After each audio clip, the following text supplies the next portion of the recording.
Hello everybody, it's me, Fiveum. This week I want to talk about something that's lived rent-free in my head for a while now.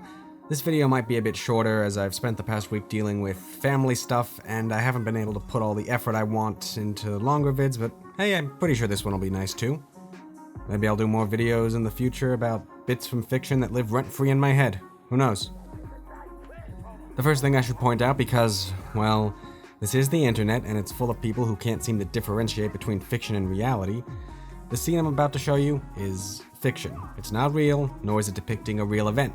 These are actors, and I will not be treating this scene as if it actually happened outside of, them filming it for a TV show. Rather, I want to use the following few clips as a good example of popular elitism, one of my real annoyances.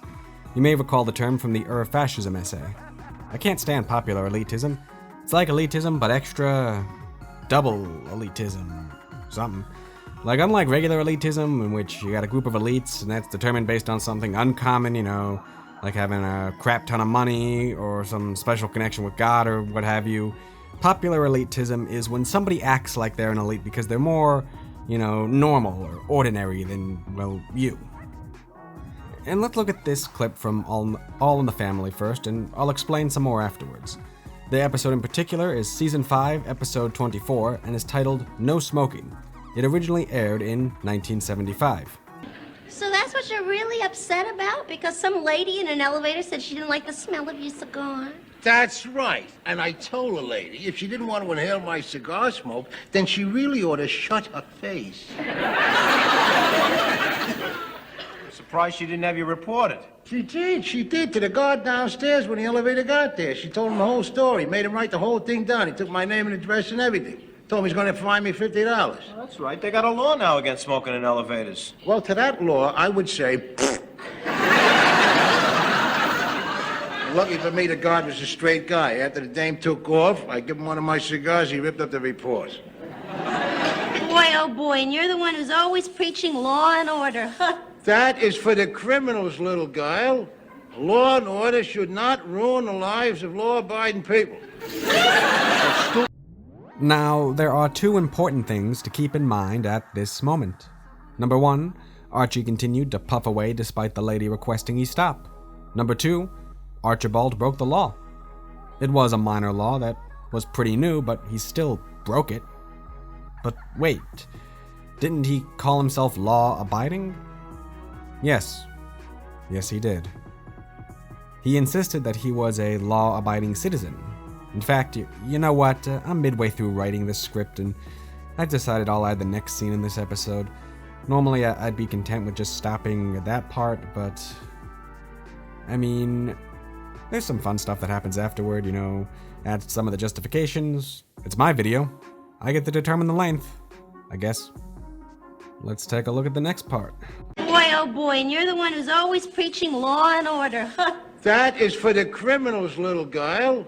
Law and order should not ruin the lives of law-abiding people. That stupid law of prohibition they had in the old days. The gangsters had to go out there and open up speakeasies so a decent guy could raise a glass. Now, Archie refers to prohibition as a stupid law, and talked about decent guys raising a glass and enjoying a drink of alcohol. The obvious implication being that enjoying alcohol does not prevent one from being a, decent guy or a good person. However, let's look at one more clip real fast. Wait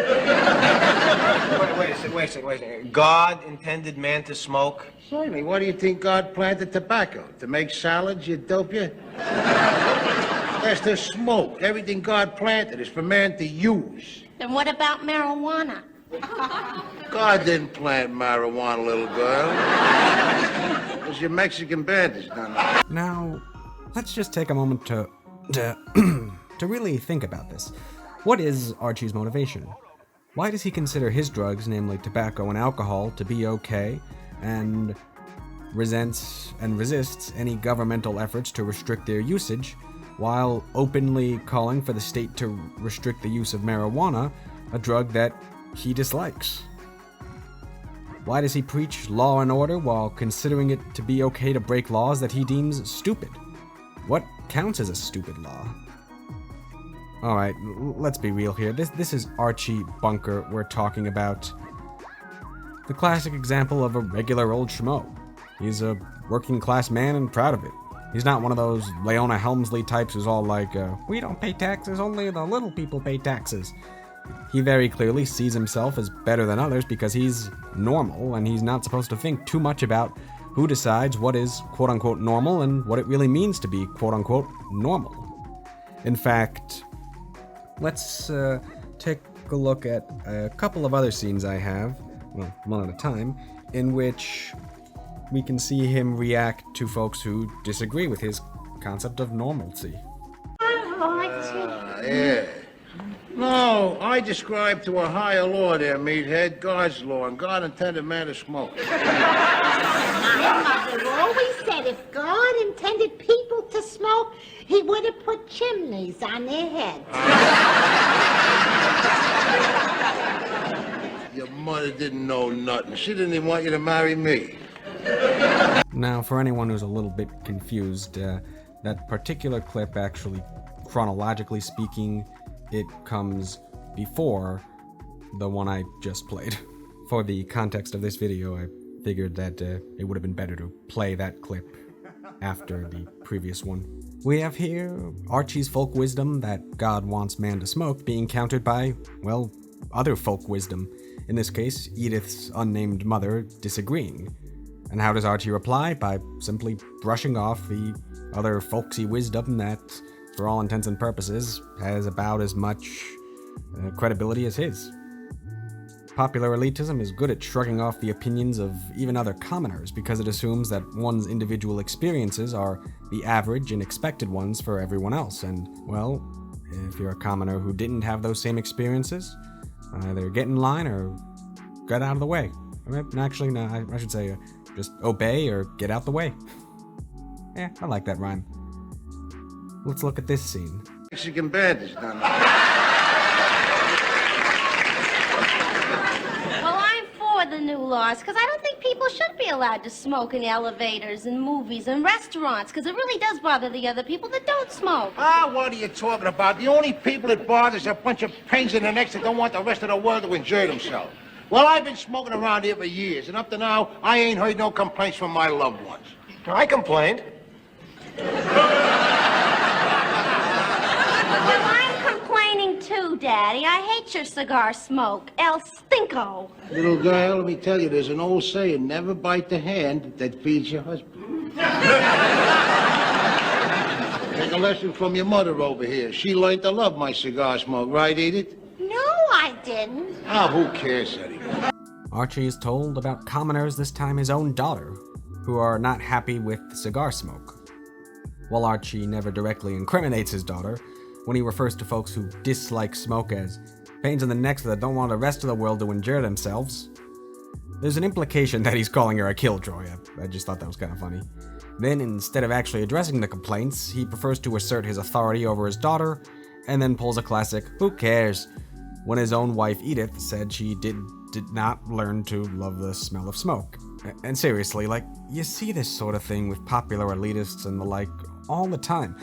They'll bring something up and then be like, who cares, when a bunch of people disagree with them. Like you do. You brought it up. Ay, freaking vey, man. Like, how dense you gotta be to bring something up, and only after you bring it up be like, oh, nobody cares when people disagree. Like, it's pretty obvious. You care. Oh, God. Even in the 70s, you couldn't escape these. I mean, I know it's fiction, but still. All right. One last clip. Here, she learned to love my cigar smoke, right, Edith? No, I didn't. Ah, who cares, Eddie? Well, Arch, you gotta have respect for other people's feelings. I got respect for everybody's feelings. In the Constitution, we're supposed to have respect. We all got a right to the pursuit of happiness there. And if I want to pursue happiness with a cigar in my kisser, then you got to respect that. What are you saying? Cigar smoking is an inalienable right? It's for aliens, it's for the native born. In the last clip, Archie talks about respect, but in typical popular elitist fashion, respect only goes one way. He has to be respected, even if he spews smoke in your eyes, nose, and mouth, and you have to, well, not complain. He never directly says, I'm better than you, or you're lower than I am, But it's implied if you think about it for a bit. After all, why is it okay for him to smoke tobacco and wherever and whenever he wants, but the government should penalize those who smoke marijuana? Why is he justified in breaking the law and bribing a guard while also preaching law and order? It's not about any sense of consistency, theory, or even view on the legal system. It's really about power when you break it down. He sees himself as normal, and by proxy, anyone who disagrees with him must be abnormal. The abnormal need to be kept in line, restrained and restricted, while the normal should be free to be themselves so long as they are, well, normal. As for who or what determines normality, well, that's generally up to each individual, and as long as they can, as long as they can agree on, or at least feel a similar sense of so-called normal experiences, things will work out. But when they begin to differ too much on what counts as normal, well, things can get a bit dicey. And this attitude, man, I see it all the time. It drives me up a wall, but I don't know if I've ever seen it more clearly depicted in fiction than in this particular episode of All in the Family. Well, thank you for making it this far. I am Fiveum. If you have any comments about this, or any instances of popular elitism you've run into in reality or fiction, feel free to post them in the comments. Feel free to like, share, subscribe, give me that internet dopamine rush, show your friends. I already said share. You can give me money if you want, or follow me on Twitter if you want to see me post on rare occasions at Fiveum, with the two F's being capital, of course. Or don't. I'm not your boss. I'm just Fiveum. And right now, I'm signing off.